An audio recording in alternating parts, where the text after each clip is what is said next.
Hello everyone students, how are you all of you. So बच्चों, आज हम अपना व्याकरण में पाठ नंबर 6 शुरुआत करने जा रहे हैं और हमारे पाठ का नाम है क्रिया। क्रिया के बारे में आज हम समझेंगे और जानेंगे। क्रिया के बारे में मैं आपको बता दूं, क्रिया होते क्या हैं। क्रिया वो शब्द होते हैं जिन शब्दों से हमें किसी कार्य के करने या होने का बोध होता है, वो सारे ही शब्द हमारे क्रिया कहलाते हैं। ठीक है, तो चलिए अब इस पाठ में और थोड़ा ध्यान से जानते हैं कि क्रिया क्या होती है। चलिए समझते हैं। दीदी आई, यहाँ पे क्या हुआ तो क्रिया इसमें क्या हुई, क्रिया यानी कि क्या काम हुआ इसमें। आई, आई मतलब आना। फूल खिल गए, खिल गए यानी कि खिलना या जाना, दो ही चीजें हुई इसमें, खिलना या जाना। खिल जाना बोला ना। तो तीसरा हमारा उदाहरण है ठंडी हवा चल रही है, चलना या फिर रहना। देखो चल और रही दो हैं, तो चल का हो जाएगा चलना और रही का मतलब रहना या होना। बच्चों, आपने देखा यदि क्रिया शब्द न हो तो वाक्य पूरा नहीं हो सकता। किसी वाक्य में एक क्रिया शब्द का प्रयोग होता है, किसी में दो या फिर किसी में 3 शब्दों का। ऊपर हमने देखा इसमें एक क्रिया शब्द है, नीचे वाले में 2 क्रिया शब्द हैं और इस तीसरे वाक्य में हमारे 3 क्रिया शब्द हैं। तो कहने का मतलब है कि किसी वाक्य में एक या एक से ज़्यादा क्रिया शब्द भी हो सकते हैं। कई बार ऐसा होता है कि एक क्रिया शब्द है उससे भी वाक्य पूरा हो जाएगा, कई बार ऐसा होगा 2 क्रिया शब्दों से भी वाक्य पूर्ण हो जाएगा, लेकिन कई बार 3 क्रिया शब्दों के द्वारा ही वाक्य पूर्ण हो सकता है। ठीक है, आगे समझते हैं। यहाँ पे आपको क्रिया की डेफिनेशन दी है, क्या होता है। जिन शब्दों से किसी काम के करने या होने का पता चलता है वे सारे शब्द क्रिया कहलाते हैं। ठीक है, आगे समझें क्या बोला है।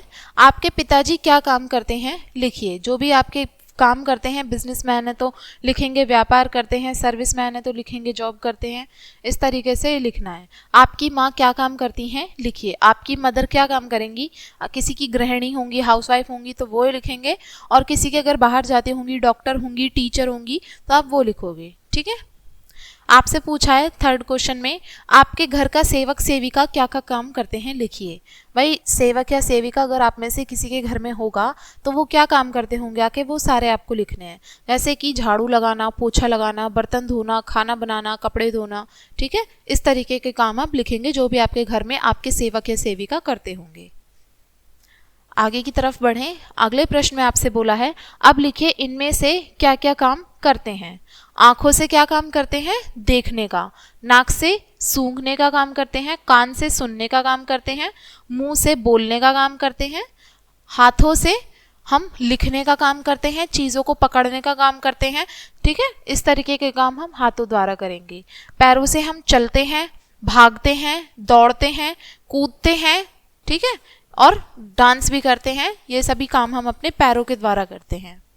अब यहाँ पे आपसे बोला है, जानिए। लेटना, सोना, जागना, उठना, बैठना, चलना, दौड़ना, कूदना, गिरना, फांदना, भागना, हंसना, रोना, तैरना सभी क्रिया शब्द हैं। ये सभी क्रिया शब्द अकर्मक क्रिया शब्द कहलाते हैं। कौन से, अकर्मक क्रिया शब्द। ठीक है, अब अगला बोला है, देना, गाना, पढ़ना, लिखना, सुनना, खाना, पीना, पकाना, उड़ाना, लगाना, बोना, उखाड़ना, उठाना, ये सभी क्रिया शब्द हैं और ये कैसे कहलाएंगे, सकर्मक क्रिया शब्द। ठीक है, सकर्मक क्रिया शब्द और अकर्मक क्रिया शब्द कौन कौन से होते हैं हमने पढ़े। अब हम नीचे यहाँ पे बोला है, नीचे लिखे वाक्य पढ़ो। राधिका दौड़ती दौड़ती थक गई। प्राची बहुत पढ़ेगी और लिखेगी। फिर है शेखर दौड़ता दौड़ता थक गया। तुषार बहुत पढ़ेगा और लिखेगा। आपने देखा स्त्रीलिंग जो है हमारे राधिका और प्राची, इनके साथ में क्रिया भी हमारी कैसी है, स्त्रीलिंग है। जैसे कि राधिका, राधिका के साथ में क्या शब्द हुआ है, दौड़ती, दौड़ती थक गई। प्राची पढ़ेगी और लिखेगी, तो इनके साथ में जो क्रिया शब्द होगा वो भी स्त्रीलिंग प्रयोग होगा। और जो हमारा पुल्लिंग है, जैसे शिखर और तुषार, इनके साथ में क्रिया शब्द भी पुल्लिंग का ही प्रयोग हुआ है। कर्ता का अर्थ है काम करने वाला। ठीक है, कर्ता कौन होता है वाक्य में, जिस व्यक्ति के द्वारा काम किया जा रहा है। बच्चा दौड़ता है तो इसमें कर्ता कौन हुआ, बच्चा। बच्चा क्या है, पुल्लिंग शब्द हो गया, तो पुल्लिंग शब्द के साथ में जो हमारी क्रिया आएगी वो भी कैसी आएगी, पुल्लिंग ही आएगी। बच्चे दौड़ते हैं, वह जाता है, वे जाते हैं।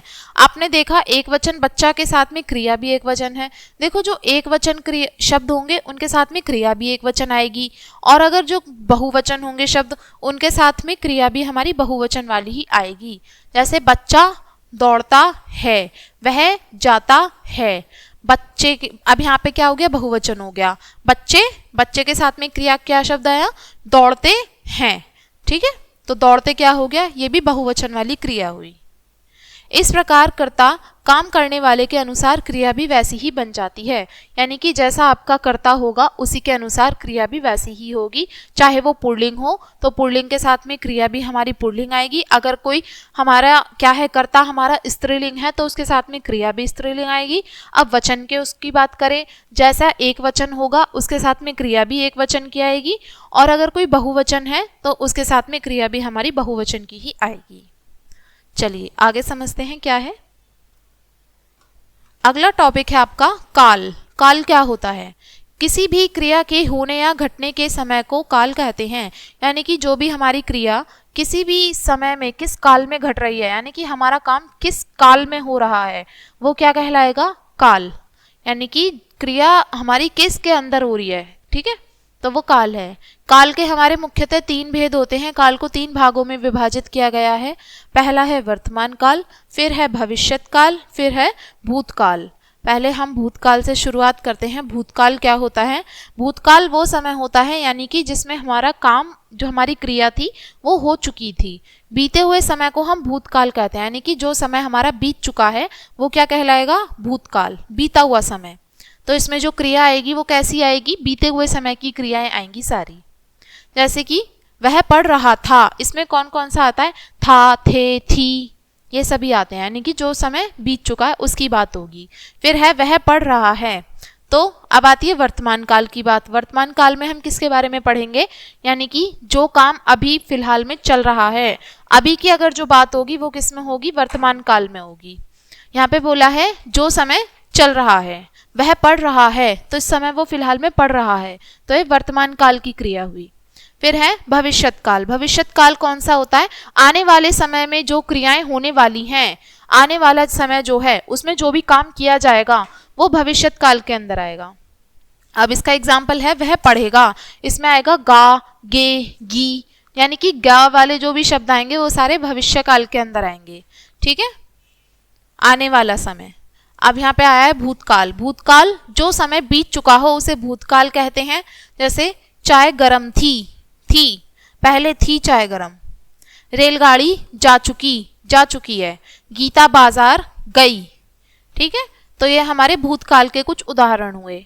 इन तीनों वाक्यों से क्रिया के बीते हुए समय में होने का बोध हो रहा है, अतः ये भूतकाल के उदाहरण है। इनसे हमें क्या पता चल रहा है कि हमारा जो काम है वो पिछले समय में किया जा चुका है, या कार्य पिछले समय में पूर्ण ऑलरेडी हो चुका है, तो ये भूतकाल की बात हुई। अब हम बात करते हैं वर्तमान काल। वर्तमान काल, जो काम वर्तमान समय में हो रहा हो या चल रहा हो उसे वर्तमान काल कहते हैं। ठीक है, जो अभी हाल फिलहाल में काम अभी हो रहा है वो वर्तमान काल। और इसके उदाहरण है हमारे, आराध्या गुड़िया से खेल रही है, नेहा नाच रही है, गौरव पढ़ रहा है। तो इन सभी के द्वारा हमें किसके बारे में पता चला कि कार्य जो है हमारा, जो क्रिया है अभी वर्तमान के समय में चल रही है। ठीक है, आगे देखें, ये क्रियाएं वर्तमान समय में हो रही हैं, अतः वर्तमान काल के उदाहरण हैं। अब हम बात करते हैं भविष्यत काल।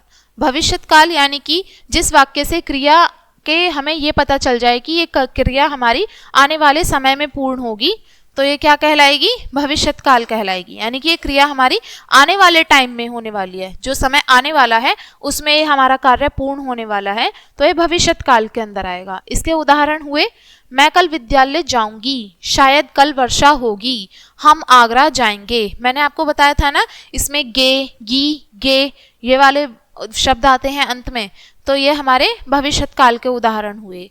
ऊपर लिखे वाक्यों में आने वाले समय में क्रिया काम के होने की संभावना है, अतः ये भविष्यत काल के उदाहरण हैं।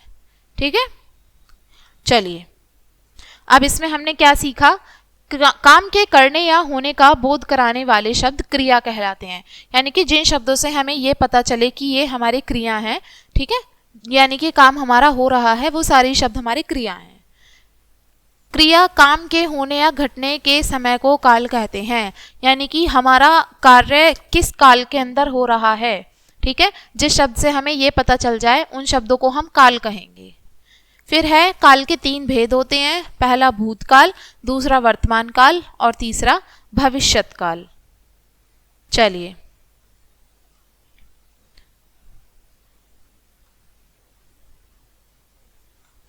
तो बच्चों इस पाठ में इतना ही। मैं आशा करती हूँ आपको क्रिया शब्द समझ में आ गए होंगे, क्रिया क्या होती है। तो बच्चों इस वीडियो को यहीं पे एंड करेंगे इसी के साथ में, और वीडियो देखने के लिए आपका धन्यवाद।